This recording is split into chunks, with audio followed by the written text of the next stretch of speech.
We have two great presentations today. So one is we have Sakit Kesiraju and Avi Kunaduru, the co-founders of Augur, which is a product lab using AI to build commercial applications for the legal world. And we have Langston Nasholt and Rayan Krishnan, who are the winners of the best technical award that we gave out for our second Element Law Hackathon we ran recently, and they will present their Copilot Evaluator project. So yeah, we're excited to have you all here with us today. And yeah, without further ado, I'll turn it over to you. And you folks you other participants, if you have any questions or updates, please use the chat function. But I'll turn it over to Sakit. Awesome. Thank you, Roland. Thanks for having us, Megan and Roland. I mean, it's an honor to present here. First, let me pull up our slides. Can everyone see our slides right now? Yes, we can. All right, perfect. So I'll give a quick introduction about myself. So I'm Sakit. I'm a student at NYU. I'm studying economics and computer science. I took a gap year to build in legal tech. And since sort of like building for the last 8 months, have realized that LLMs are going to be a very important part of the legal industry going forward. And Avi, you can give an intro yourself as well. I can, yeah, so my name is Avi Kunaduru. I'm also one of the founders of Azure. And I've worked in the software space for about 4 years now, working at companies like Kensho Technologies and in startups as well.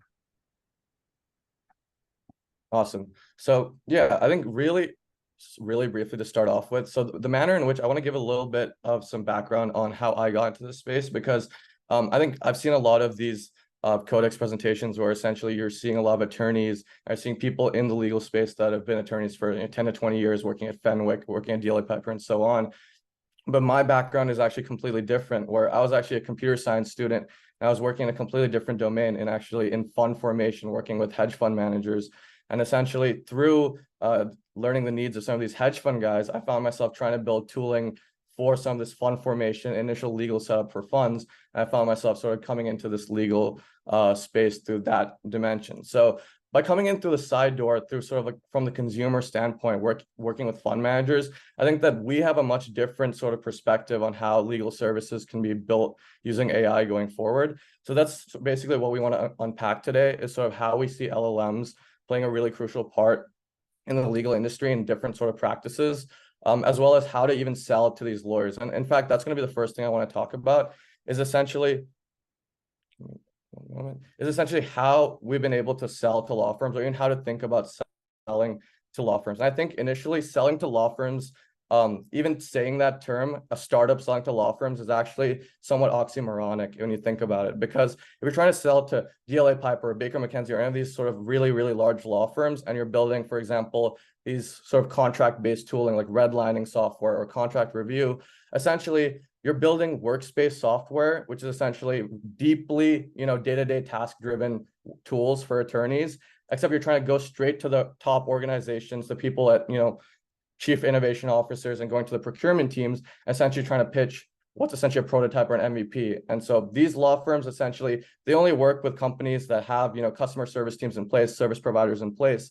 And so the incentives are actually completely wrong for trying to approach, as a startup, an entire law firm. What really the incentives make sense for is for approaching individual attorneys, and essentially is to focus on the incentives of attorneys. And so sort of the analogy that I make is that, like, if you're a software company, if you're building, like, think about the sort of the attorney tooling in the day-to-day basis, like an IDE for a software engineer, where if you're building Replit, if you're building, repo tooling like GitHub, and you want to sell that to a really, really large tech company, you aren't going to start by basically getting a meeting with, the top, SaaS procurement guy at the firm and trying to sell them on software that nobody even knows anyone at their team likes. And so you have to start with a very grassroots based sort of manner, where you're essentially, speaking to attorneys at these firms, having attorneys use your products. And essentially the easier incentive to basically, I think, get people to use your products is to not sell to firms, but sell to attorneys, and essentially find specific functions that attorneys have and just build tools for those specific attorneys. Because organizations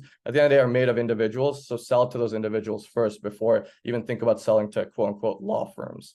And so that's some of sort of an insight that we had by talking to. So there's a raised hand. Should I ignore that, or can I keep going? No, if you're willing to take a question. Lena, do you have a question?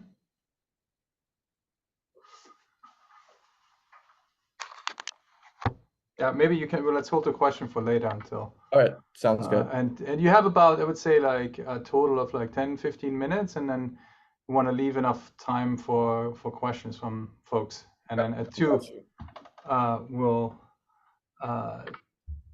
turn it over to Langston and Rayan. 100%. Yeah, we'll. All right. Get it. So perfect. Anyway, back to some of these incentives. So this is sort of a few questions that we've talked to maybe 50 to 100 lawyers at sort of large law firms, solo practitioner firms, 3 to 5 person small firms. And essentially talking to attorneys, you get a real sort of understanding of how they perceive software. And I think there was a funny sort of like anecdote a couple of weeks ago at the hackathon where someone mentioned that a senior partner at a big law firm was essentially given $100,000 bonus to use a computer, because essentially that is sort of the attitude towards technology at these really, really large firms. And so it's sort of better to sort of think about the incentives of attorneys. And we're thinking about, when you're asking these questions, like, do you think about thinking about software? Do you think about software enabling you to do your job better? When you've been doing your job well for the last 10, 15 years, do you really believe that there's software, there's tooling that's going to make you exponentially better at the thing that you've been doing for the last 10 to 20 years? So that's a hard argument to make. But what is something that every attorney thinks about is how to drive more clients to their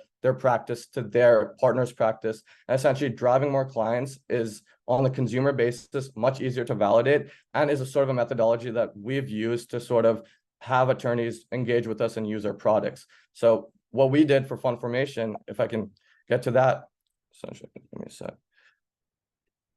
So was essentially look at the paperwork automations that need to be done. So LLMs are great because you can essentially parse through documents, you can insert sort of text in documents, you can use LLMs to review the insertions made by LLMs. You can essentially automate a lot of the client intake process. So when you're looking at a lot of these template-based sort of like practices, you can see that LLMs can actually automate a lot of this initial just, hourly workflows. That's anywhere from like 5 to 25 hours for doing some of your document sort of insertions and doing a lot of your document-based just workflows. And so using LLMs was what we essentially thought of as the solution for Fund Formation. And this is just an assortment of different template-based practices that we could go into with the product that we built. But essentially what we did for Fund Formation, I can give a quick demo, is basically we built a tool that essentially, if I can go here, everyone can see the screen. So we built a tool here that essentially enables any attorney to basically drop in a template. And essentially what our tool does is go through the blanks in that template, essentially tag them as questions that need to be asked. And then based on the context around the blank, it asks really pointed specific questions for how a client should answer that essentially specific field. And so what we've done is take sort of, for Fund Formation at least, these really large documents that your limited partnership agreement, your PPM agreement, and basically abstract that into a much smaller document with our partner at DLA Piper. And this is now a 20-page document that is then abstracted into a form that now all a client or an emerging fund manager has to do is answer these set of questions. And so, what our software does is you answer these set of questions, and essentially it inserts the answers back into the template in the specific format that it's in. And then when you submit, it submits all those answers essentially. So if you can see here, all the insertions are in the right specific spot. Sorry if I'm going a little bit quickly.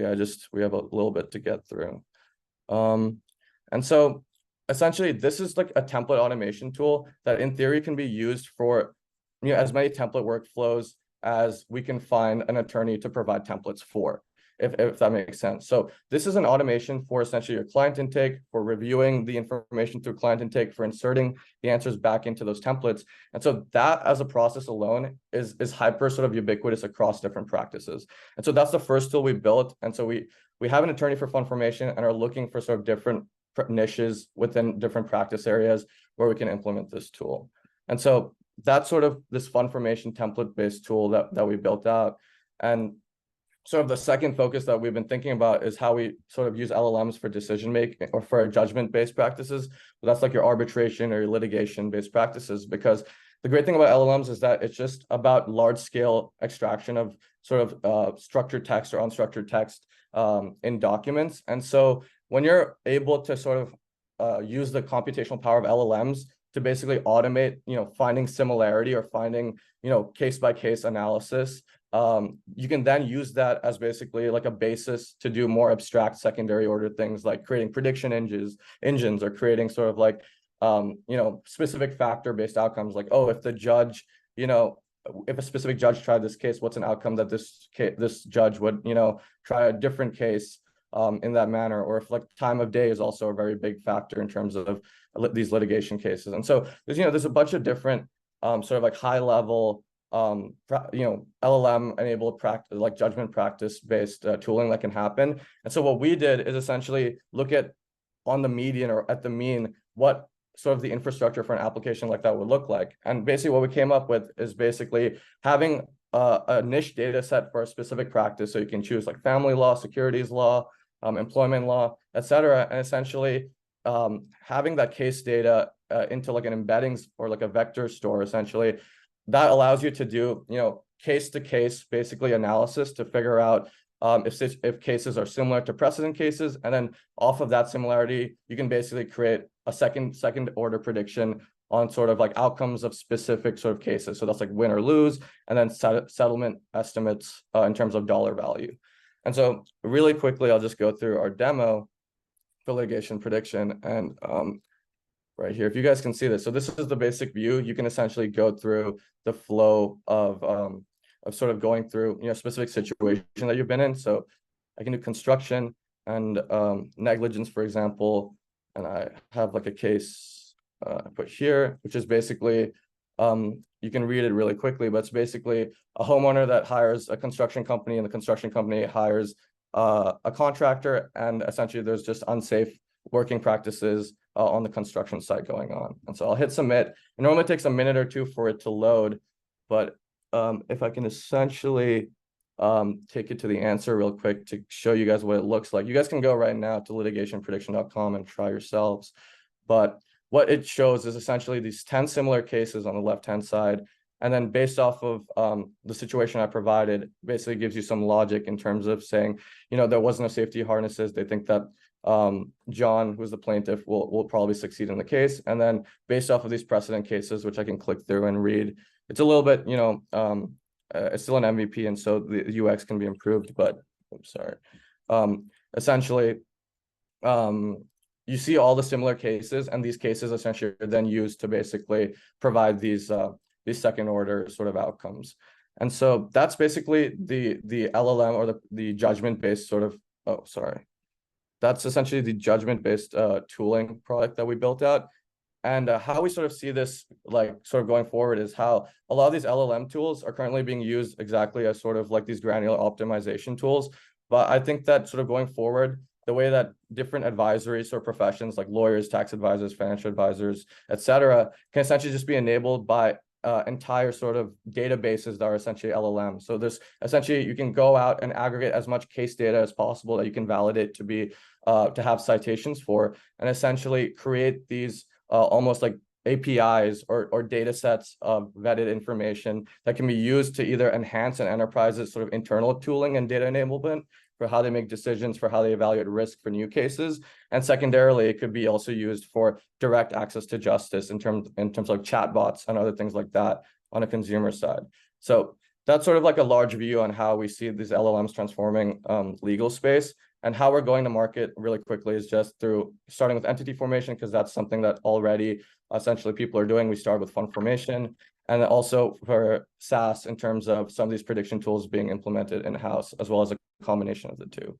So this is some of our traction. This is what we've been doing at fund formation, working with an attorney at DLA Piper. And then these are sort of some of these consumer-based sort of focused legal and template adjacent sort of like service legal tech startups that we see as sort of like relevant or adjacent competitors. Then this is our partner, Adam Tope. Fund Launch is the distribution partner, which is how we're getting all of our emerging fund managers to use our software. And so there's sort of like a YC for emerging fund managers. And this is just our team, me, Avi, Swapnil, it's just the four of us. And then Kanan is just a friend of mine that sort of has been in the business for a while. So I know I definitely, unloaded a lot of information and there's gonna be a lot of questions. Yeah, from the fire hose. Thank you so much. This is exciting and very interesting. I think it will be a good conversation now. But I saw a couple of hands up already. Now it's only Shugam. Shugam, you want to ask your question, and maybe I have to ask you to unmute here. Can you unmute yourself? Hi, Saket. This is Sugam Sharma. I'm the founder of Illegals. I run almost a similar business, prediction and prior similar cases. I have a few questions. So did you train this LLM on prior cases or just use pre-trained model? So we had to train it on prior cases. So I'll say essentially that we built it at Stanford's at CodeX's hackathon a couple of weekends back. And essentially we built it as a non-commercial tool, basically as an MVP. We basically used non-commercially downloaded Westlaw cases to basically train this model. But it was essentially just to test out whether this architecture worked in terms of using niche data sets to basically extrapolate future outcomes. Yeah, so this is for a specific course, or it works for lower and higher courts both? It basically depends on what case law you provided. So there's different factors you can prompt it. So if you want to focus on sort of a specific district court or a specific even like geographic region, essentially it just depends on what data you're feeding the model itself. And so where do you get the data for lower courts, if in case you need to use it? So I think you can check out case law and free law. Those are things that you can probably access without sort of permission explicitly. But I think that in reality, to access some of this data, you have to have some relationships or bespoke partnerships with, for example, in healthcare, like malpractice, for example, we have to talk to insurance companies that basically have all this data on their small claims. And essentially, if our pitch to them is that if we can have access to your data, we can essentially create a sort of like risk engine for how we can how you guys can even evaluate risk and settlements and claims. Thank you. If that's an example, right. Yeah. Lena, do you still have a question? Yeah, I'd love to. Thanks for your presentation. It was super cool to see what you were working on. I'm actually also on leave from Stanford to co-found a startup, Lightbulb, where I'm trying to automate patent applications. And so a lot of your presentation had a lot of useful information. Going back to your distribution in the beginning, when you were talking about selling to lawyers instead of law firms, we've actually been working with a law firm and lawyers. And I think a lot of the problems that we face when we're trying to sell to lawyers directly is there's just a lot of confidentiality and sandboxing around like data or information that they're able to provide. That made it difficult to work with lawyers individually and really provide value outside of sort of the protected environment that their law firm would allow. And I was wondering if you've thought about that or how you've worked around that to really get value out of those lawyer-to-lawyer relationships. Yeah, so I would say that in the manner, at least that we went about it, or I think I was maybe lucky in terms of how we got our DLA Piper sort of attorney, which was basically through me building and essentially taking calls over a 6-month period of iterating. And it was basically just I think we were able to maybe get past some of that initial maybe like trust issues in terms of like he was able to provide me templates, he was able to give me things where it wasn't necessarily, I would say, like as rigid. But even in terms of other attorneys, I would say that the process is more about talking to attorneys in terms of even you getting validation for whether your product is something people want. I'd say like as like taking a step back, I'd say that the matter in terms of like talking to attorneys is really so that if you talk to enough attorneys at a firm and essentially they've used it a few times, you've built out maybe an MVP, something that they can deploy locally on-prem, that they can deploy where all of the data is essentially obfuscated, or the sensitive data is obfuscated, and then you can basically say that, okay, everything that runs through your session basically deletes within an hour. And basically you can make these certain compromises where people will be willing to try out your work if you are like building things for them. But essentially, like more than that, it's more about the idea validation process, is more about talking to these attorneys and basically trying to get your own almost like mafia of attorneys internally in the firm. So when you actually do go to the procurement process, they're just attorneys already inside the firm that are like basically pushing you forward internally. And so like that's a big sort of a point, which is that most of these procurement processes, yes, they go through a lot of like competition checks, they like review other products as well, but a lot of it is also who inside the firm has used them and know these guys. And if like there's a lot of attorneys at that firm that can vouch for you, then that's a higher chance of you guys going through procurement and getting like a large scale service provider contract. So I'd say it's just that like this is just step 1, and step 10 is essentially getting the law firm to give you like a big contract.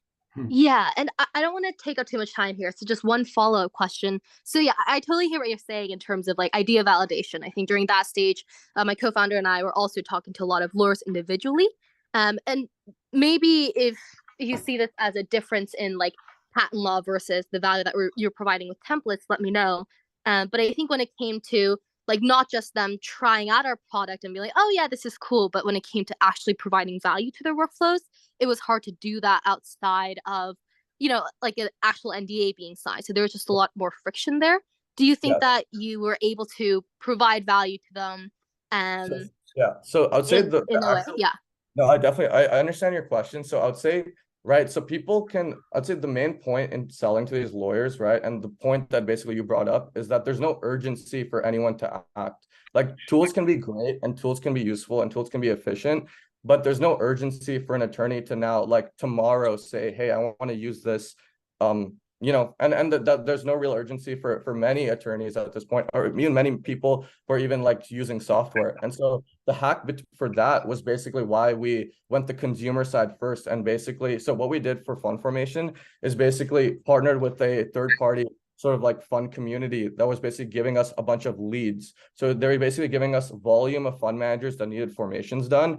And we were basically going to different attorneys and saying, hey, we basically have 200 fund managers at like $5,000 per formation, if you guys can do that, and we'll give you all of this basically like new client load for using this product. And so it was basically selling the leads, and the software was like the vehicle for them to actually execute on the thing they wanted, which was just new clients. So that's what I like sort of mentioned earlier, which was that like essentially the top incentive is just them making more money. And so you should just build products that essentially make them more money. And like validating the software is a much harder thing for people that don't even sort of identify software as something that is a value add like intrinsically. Like it's hard to get lawyers to even perceive software as something that is important to their workflows.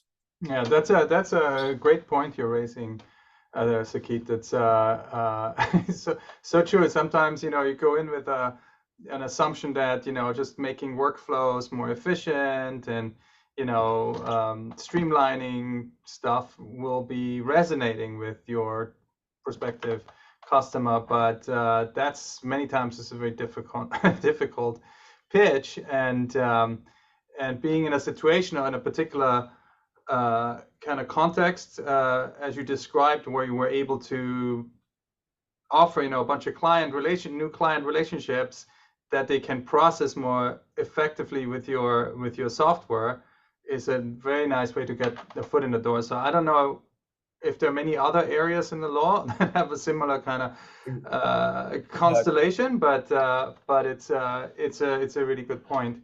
Exactly. That's why I wouldn't even describe us as like a startup yet, right? Like in some ways we just did a trade. Like I validated that we can do trades with law firms in some ways, where I can do clients and they're able to use software to execute on those clients. And so something that I think we still need to validate is how many other practices or how many other sort of like niches can we productize all together, essentially get sort of like lead gen for, and then create a whole new sort of like service almost on the internet for these specific practices. And I think that's something that we're trying to validate in the long term. And so it's like, I think even like an ask that I would have is basically if there are specific attorneys or specific people that even anyone at CodeX knows that essentially does a niche thing very, very specifically like well, it's like, oh, there's a person that's known for doing like Cayman Islands, entity creations, or someone that's known for doing, I guess, like specific personal injury relating to car crashes, or these very, very niche sort of like practice sort of like practices, I guess. are really the place where you can sort of try to productize value as much as possible, and then sort of have people give into those short-term incentives, at least on the attorney side, of just having clients in the short term. Cool. Awesome. So Aaron's asking a couple of questions. So number one, what sources of data are you considering for your litigation predictive tool? And yeah, I think you talked about that already. Could you please preview how the workflow aspect of the LLM fund formation platform works? Yeah. Yeah, I I can answer that. Yeah, you can. Yeah, so basically how it works is the attorney will first provide the actual like document that they want to automate in a sense. So basically they'll give us like a term sheet. Our kind of AI platform will then go and then figure out what all the insertion points for questions are. So it'll look at like what blank spaces are in the document. It'll look at places where like the client will need to put in any questions, and then it'll basically figure out, okay, like where are those insertion points, and from there it'll basically figure those out. Then we'll provide a link that the attorney can provide to their client, which will provide that client view, which is what you saw in the demo, where the client will basically open that link. They'll, they'll be able to see the document with all of the insertion points and where they need to go, and then a form to a side where they can actually just fill out a series of questions to basically fill out that document. One part of the actual demo we weren't able to show off is we also have a LLM chat involved as well. So if you have any questions on the actual document itself, you can ask the chatbot that we provided, and then it can basically give you any kind of helpful advice on anything that you're stuck on. Yeah, I think in terms of a demo, we can maybe you can contact us sort of outside, and we can do like a longer form thing, if that makes sense. Sure. No, that sounds great. And thanks for the fuller explanation. Just a couple of follow-up questions. So with respect to the workflow, does the workflow basically start and stop at the document that is being generated with the help of the LLM? So you don't go on to other aspects of the transaction that would sort of bring in input from other departments at the law firm, or help you generate other documents relating to the fund formation. What's your approach on that? So it's basically an attorney in the loop on one side of the software, and the other side of the interface is basically a client. And so basically, I think the easiest way to explain this is just a digital interface between your attorney and you. And basically, all the documents that you'd probably have to file over or like get over PDF via email is just you're getting a digital sort of form that you're answering instead. And so basically you still have your attorney basically in the loop. You're just communicating with him, and he's providing documents for you to sign, and you can sort of chat with him all throughout this interface. So I'll just say that, like, high level, that's basically what it is. So you can get new documents. You can essentially, if you need to create a new entity, if you need to sort of like restructure how your asset protection works, essentially all of those things can basically happen through that dashboard. Yeah. Okay. And Seki, just as a clarifying question, so you're not using the LLM to generate the actual document, you're using it to basically customize an existing template and populate it. Exactly. Which is probably a safer, more controlled environment, right? That has immediate, sometimes, there's some use cases where then people try to generate the entire document with the LLM, and that introduces sometimes issues, right? And so, okay, so that's cool. All right, so then sorry, Roland, if I could just jump in with a related question on the data side for the litigation prediction. So have you thought about, and how do you address issues like bias when you're allowing, I guess in two respects. One, if you're allowing the user to select the universe of data that you're using for generating your predictions, rather than basing it off of something that's been reviewed and considered for purposes of statistical representativeness. And second, I guess, what are you doing to ensure, because one of the challenges, sorry, they're practicing for the air shows over our house. One of the delights of this time of year in the East Bay. One of the challenges that I've run into before with respect to predictive analytics in the litigation space is you get a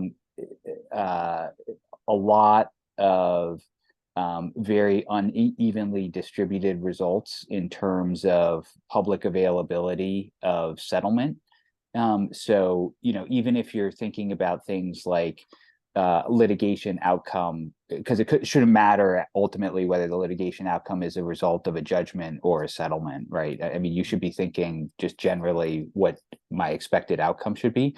But, depending on the jurisdiction and depending on, the situations of the parties, you get incredibly uneven distributions of data as to litigation outcomes. And so that I think has been a historical challenge with respect to what you actually use for purposes of sort of coming up with some kind of reasonable comfort in the accuracy of your prediction. Yeah. So I think really briefly on the first question. So you have to be kind of concise with your answer, please, because we're already at 2 minutes after 2. So we have to. We aren't scouring the internet for data. We're essentially used a private case database that we can actually use commercially. And so the way that we actually implement this is essentially just taking this infrastructure to a specific law firm or to a specific health insurance company or to specific data providers, and then basically making the pitch to them that's saying essentially this is how well this architecture works for sort of extrapolating future outcomes. And basically we have sort of like partners right now, but that's the challenge essentially in acquiring these like data providers that essentially do give you this metadata. So it's something that we're looking at more insularly. Cool. All right, Sakit, and there's a couple of other questions from folks in the chat. So if you could answer them in the chat, that would be great, and perhaps also put your contact information there so that people, if they have follow-on questions, 100%, they can reach out to you. And Sakit and Avi, thank you so much for sharing with us. It's really fascinating what you guys are up to. It's very cool. So thank you, Roland. Really appreciate it. Of course. And yeah, it's great to have you. And all right, well, over to Langston and Rayan. Yeah, hi guys. So we're Playground RL. This is a project that spun out of the most recent CodeX for Law hackathon. And the headline is, we are trying to create evaluation metrics for many of these legal LLM applications. A little bit of background about ourselves. Langston, are you sharing a deck, or are you sharing slides? Can you? Oops. Sorry. Maybe I just don't see them, but.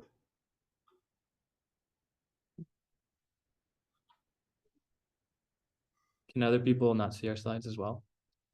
No, we can see them. Visible. Oh, okay. Sorry. It's just we can all see it. Lost somewhere. Okay, perfect. Different screens here. My apologies. All right, I'll find them. Yeah, no worries. We'll just continue. So yeah, we met actually before Stanford on a pre-orientation backpacking trip, and we both just recently graduated undergrad, focusing on computer science and machine learning.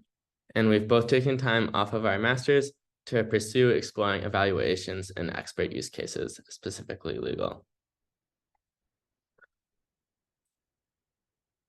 It seems that LLMs will have an outsized impact on the legal industry. According to a recent survey done by LexisNexis, 56% of large firms believe AI will have a large impact on law. Furthermore, 51% of lawyers at large firms have already used AI in some capacity. As those of you who've gone through law school know, law requires a tremendous amount of text being written and read. So it makes it a really viable use case for AI because there's so much data. Furthermore, if LLMs are able to drive efficiency in common workflows, This will allow large law firms to be able to produce more work with less billable hours, able to outcompete their competition. And indeed, we've seen a huge proliferation of new, exciting legal tech projects and startups. These include use cases like copilots, systems that you can ask legal questions to and will give you an answer in a chat-based format. However, we've also seen use cases in things like e-discovery. For example, many e-discovery platforms are using AI to summarize large corpuses of documents, streamlining the e-discovery process. We've also seen innovation in billable hours tracking. And finally, in contracts, like we just saw, either generating or filling contracts and streamlining that work process. So we can clearly see that the legal industry will be likely changed by LLMs. Although it's really exciting to see all of these applications, it seems like there's a core problem that's shared by them all.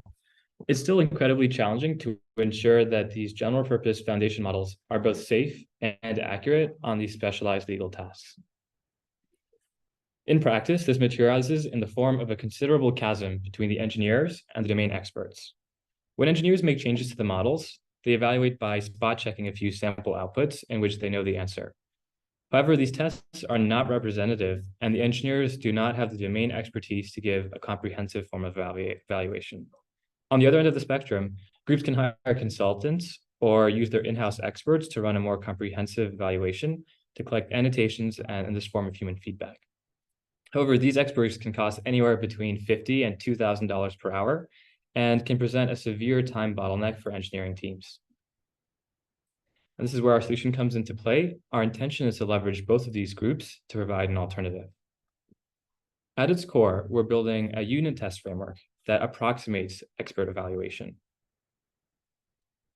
So how this works is our Playground RL system sits as an intermediary between the machine learning engineers and the experts on the other side. The in-house experts and contractors first define a set of tests and the criteria they would use to evaluate the outputs. Then machine learning engineers can make changes to the model, such as the backbone or fine-tuning on new data sets or doing prompt engineering. As they make these changes, they can submit the latest model for evaluation to our system. Then, using the tests and the criteria, we provide a model performance summary that describes what went wrong in the latest version of the model. It's important to note that through this process, we're not completely replacing the in-house experts, but instead we're trying to augment them so that their time is used in the most valuable way possible. With this system of codified unit tests, the engineers can actually run much more quickly and more frequently a set of tests to determine how well the model is performing. Our system works overall by using conventional string matching with classical machine learning for confidence prediction. And in conjunction, we use a large language model for generating free text explanations. The underlying thesis behind our platform is supported by two trends that we're observing in the literature. First, it's that these foundation models are actually better at classification than the primordial task of generation. We've highlighted this DARA paper here, which is a version of this in healthcare, in which a model is tasked with deciding whether the output matches the reference corpus, and this is used in conjunction with a generation model. The second is a trend away in evaluation metrics from n-gram approaches towards using more complex language models for evaluation. Papers like this BERT score is illustrative of this trend. Okay, now we'll take a second to show a demo of the system. So one of the core concepts within our platform is the notion of a test suite. A test suite is a collection of checks that we run against our model. And here we can show what it looks like to create a new test suite. We can just say that this is a demo test suite that we can populate. Right now it's empty. And then we can show what it looked like to add a test. So say we were developing an immigration law chatbot. We want to be able to be prepared for a set of inputs that a user might provide. And a sample question someone may give is, what do I need for a green card? So we can write this as a sample input and define a set of checks that we'd like to run on the output. So hitting the plus, we would add an operator and a criteria. We can just start with the includes operator and say that we would like to include some mention of the Immigration and Nationality Act. This is some kind of precedent that we want to make sure that we cite in our answer.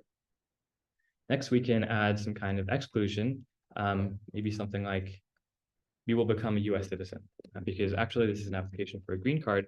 We should not give any indication about claims for US citizenship.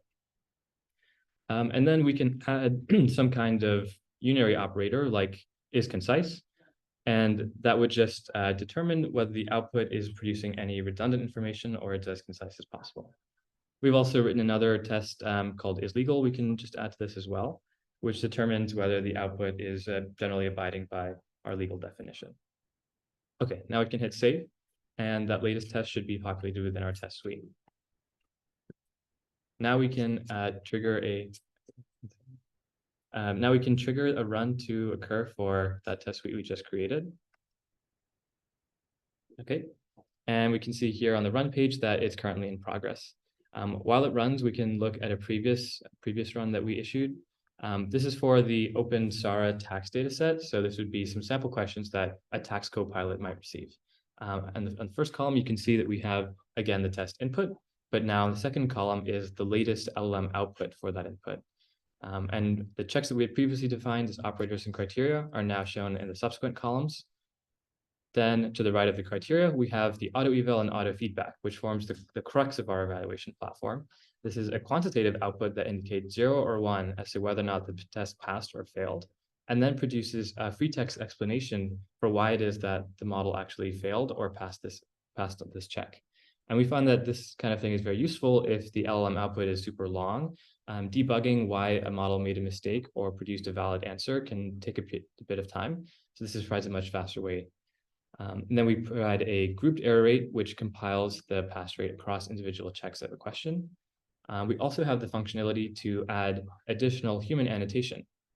So hitting the edit button, we can now see the prompt and the output, and in-house experts, and when they have time, can add additional numeric evaluation and handwritten feedback. This sort of thing can help with the feedback loop, so the system more closely approximates the kind of feedback they would give. And then finally, we're able to compile all this information, and we run a series of error case groupings and produce a final summary that describes what went wrong in the model, and there's some key trends in the model performance. This should provide the most actionable way to interpret the results. Okay, I think we can just check back to see whether our run completed. Looks like it did, and it passed 75% of the tests. Okay, in conjunction with this UI web interface, we're also developing a CLI tool. Actually, we don't have to show that for the sake of this demo, but if there's time, maybe we can come back to it. Essentially, this CLI tool allows developers to define a set of tests in JSON and then immediately import them into our system and execute runs from their command line. Okay, hopefully this gives a sense of what the platform looks like and how it might be useful for evaluation. Yeah, let's just shift to the next slide. So this brings us to our current work. We're continuing to develop this platform out of the hackathon and make it more useful to people in practice. And to that end, we're collaborating with a couple of groups in industry to build this evaluator tool to their particular use case. We're also currently integrating some open source models into the pipeline, and we're also exploring ways to generate new test inputs from the ones already provided. Yeah, thank you so much for listening to us. If any of what we've talked about sounds interesting, please reach out over email to either lnashville@stanford.edu or ryank@stanford.edu. Especially consider reaching out if you're interested in using this evaluation tool for your own products, or if you're a legal professional interested in collaborating with us as we integrate human feedback into the platform. We'll open it up to questions now. Great. Well, thank you so much. Also very interesting, and I'm wondering, if you can sort of explain your sort of the initial use case that you had in mind and some of the new use cases that you're planning to work on with your industry partners already now. Yeah, so the initial use case we saw was for chatbots. So we have some kind of more well-defined sensitive types of questions that people might try and ask. And so we can make that very systematized and just execute them as a set of unit tests for types of questions we would expect. And so actually one of the groups we're working with is building a tax co-pilot, which is why we selected that open data set to test. What we're looking more to apply our system for in the future is documents, because the legal industry just has such a large collection of existing documents and also constitutes like creating new documents from scratch. We're trying to see if there are ways in which we can integrate the evaluation system for PDFs and more conventional documents. Got it. Cool. Lena has another question. Yeah, awesome presentation, you guys. I had a good question about the incentive structures that are present. So I guess there are two levels. One is, what is the incentive for the experts that would help you build like the test suite criteria for them to help you build that? And then the second is, like, as you are growing, like, how do you view the incentives of the companies that you're running evaluations from to continue to pay you to do it rather than to build up their own in-house evaluations? Where, like, from their perspective, perhaps it's something like, you know, like, we have experts that we've collaborated with, why would we outsource that to you? Yeah, I can start it and then you can add anything. I think this is something that we're still exploring, and right now we're primarily concerned with providing the best evaluation tool we can. But in terms of making sure incentives are aligned, we're actually not taking on any of the burden of writing any of the tests ourselves. So this is just a infrastructure tool by which groups can use their in-house lawyers and define the test themselves. And in that way, all the data collected or used in the evaluation system is closed off to within individual groups that we're partnering with. There's no like crossover between tests that we define being used across multiple partners. And then in terms of why people would want to use our tool instead of others they would build in-house, I think right now it takes a lot of engineering work to try and build all of these things in-house. And so if people can use this immediately, we're finding is that there's interest in trying it out, even though it's still kind of in this rough state that we showed to all of you. But then in the future, as we make it more rigorous, the goal is that we continually show additional value compared to something that you would want to build in-house. Yeah, and just to add on to that, as a small startup or like research group, your resources are really limited. So you want to spend your time doing things that will differentiate you from the competition.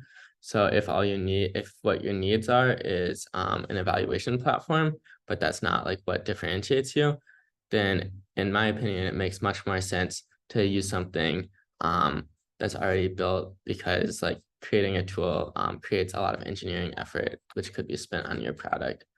And with regard to the first point, yeah, there's kind of two scenarios in which you could imagine this. You either have the experts on the client side, or you have the experts on our side. And so right now, the initial use case we're thinking about is actually having the experts on the user side. So they would leverage people who they're already collaborating with, and our tool essentially like would streamline that process. However, in the future, if you're thinking about also having expertise like on our side through collaboration, then you could imagine some sort of setup in which, like, for example, if a very small startup doesn't have like an in-house legal team yet, they could leverage people we work with, you know, for some sort of monetary fee, which we would then pass along to the people who are actually like providing their expertise. But so that's more sort of theoretical.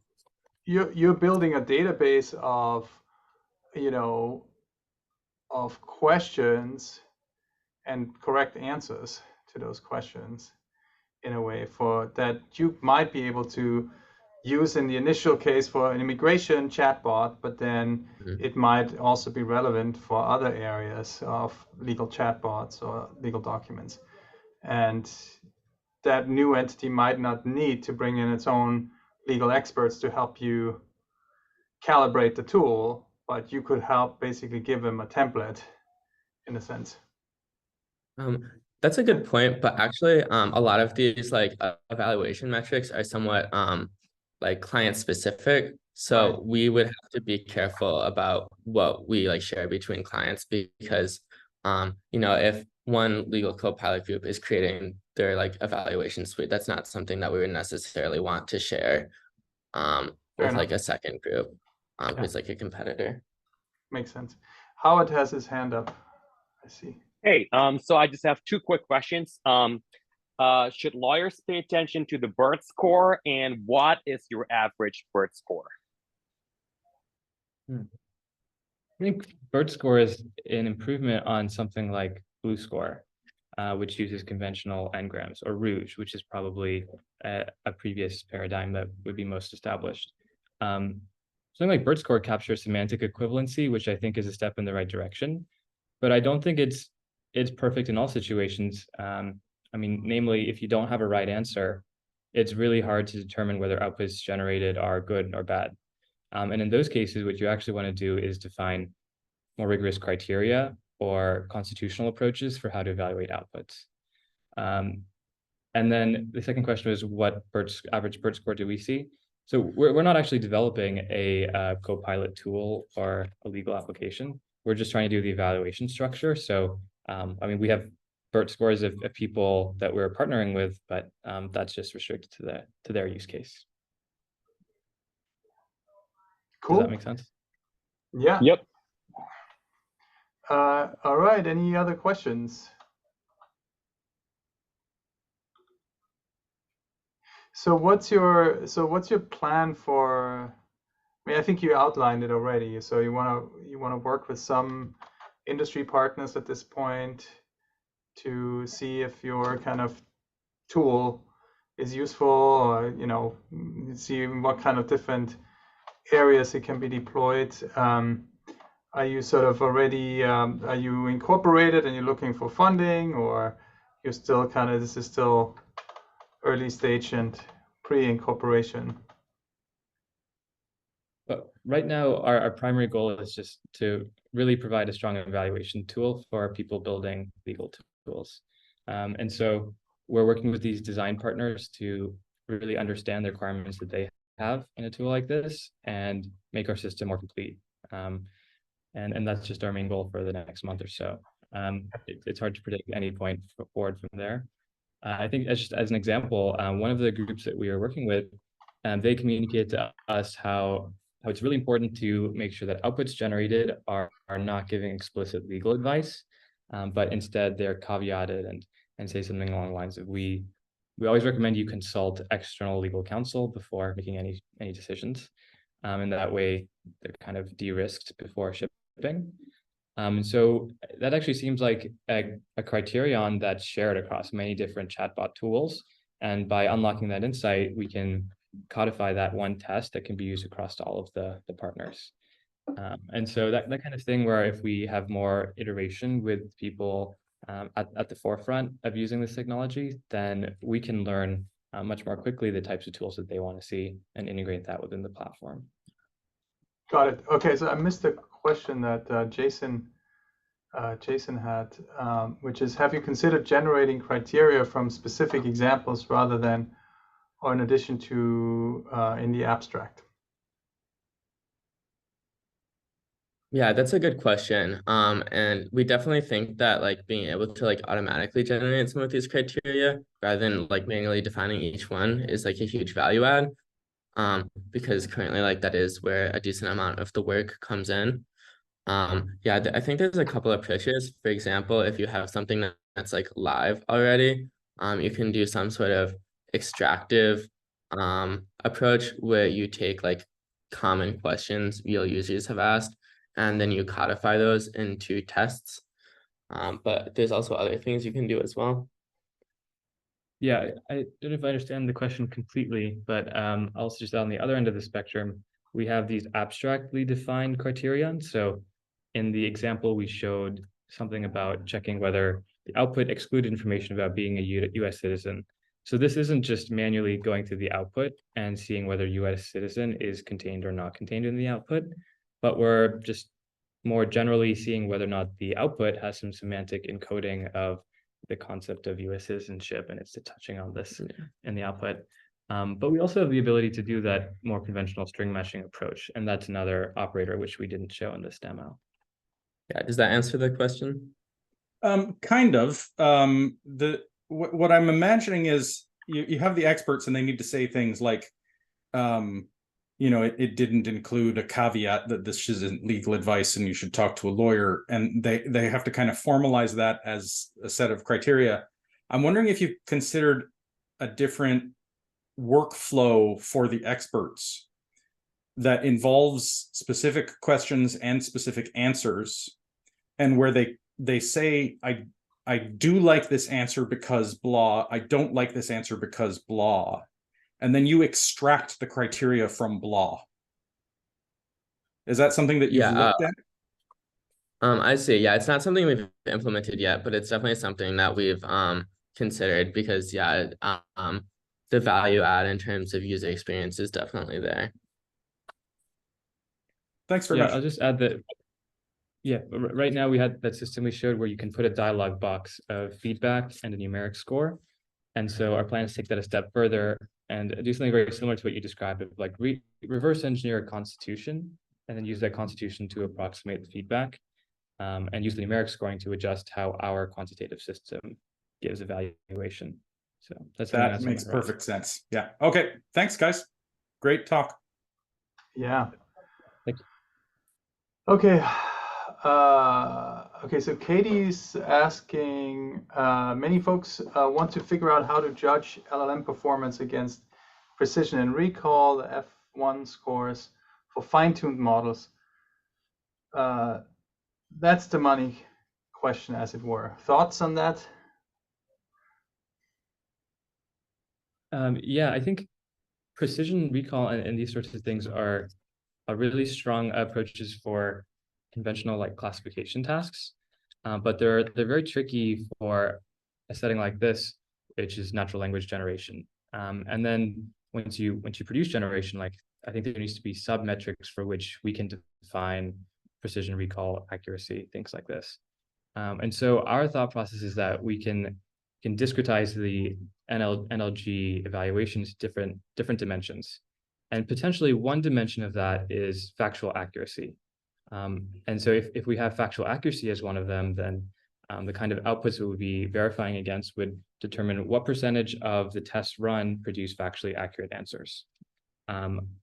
And yeah, so I think, I guess, producing a system like that is our intention, but we believe we need to split this up into things like accuracy, stylistic fluency, grammar.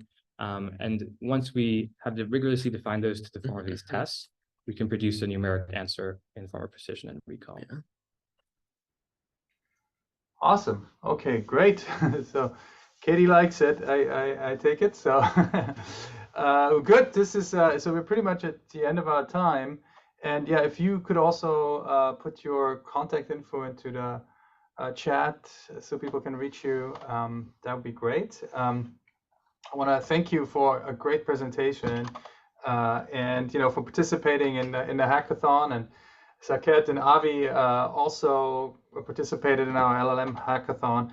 And I feel like we'll hear a lot more from the four of you in the coming months and years in this legal innovation space. And thank you so much for sharing with our group today. And yeah, this is all really interesting and exciting work that you're working on. So on behalf of everyone, I give you a sort of a round of applause. And yes, we will be convening again. Megan, what are we meeting next week again, or? No, it's going to be the week after. 2 weeks after. Okay, so we won't be meeting again in 2 weeks. So stay tuned. We'll send out an email, and nice to have you all join us for this session. Again, thank you to our speakers, and yeah, see you all soon. Bye-bye.